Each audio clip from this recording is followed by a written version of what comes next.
मणिपुर में दूसरे और आखिरी मरहले की पोलिंग आज हो रही है। पोलिंग सुबह 7 बजे से शुरू हो गई है, जो 4 बजे तक जारी रहेगी। 10 अजला की 22 सीटों पर सख्त सिक्योरिटी के दरमियान वोटिंग का अमल जारी है। इन हल्कों में 247 पोलिंग मराकज बनाए गए। तकरीबन 8,40,000 वोटर 92 उम्मीदवारों की किस्मत का फैसला करेंगे। रियासत की सियासत के कदावर लीडर और 3 बार वज़ीर आला रह चुके इबोवी सिंह और साबिक नायब वज़ीर आला की तकदीर का भी फैसला आज ही होगा। दोनों कांग्रेस के उम्मीदवार हैं। नागा पीपल्स फ्रंट पहाड़ी अजला में 10 सीटों पर इंतखाबात लड़ी है, जबकि बीजेपी ने सभी असेंबली हल्कों में अपने उम्मीदवारों को मैदान में उतारा है।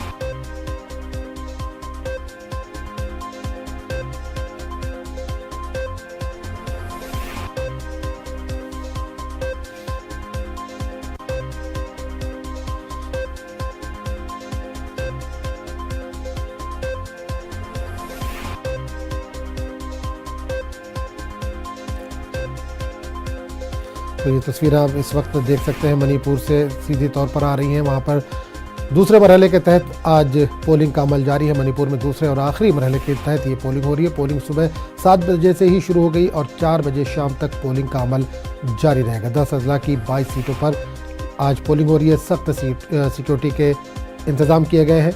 इन हल्कों में 247 पोलिंग मराकज बनाए गए हैं। तकरीबन 8,40,000 वोटर 92 उम्मीदवारों की किस्मत का फैसला करेंगे। रियासत की सियासत के कदावर लीडर और 3 बार वज़ीर आला रह चुके इबोवी सिंह और साबिक नायब वज़ीर आला की तकदीर का भी फैसला आज ही होगा।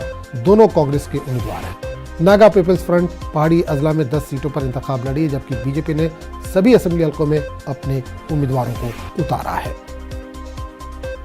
I mean, again, we met and we have submitted an application to the Election Commission of India.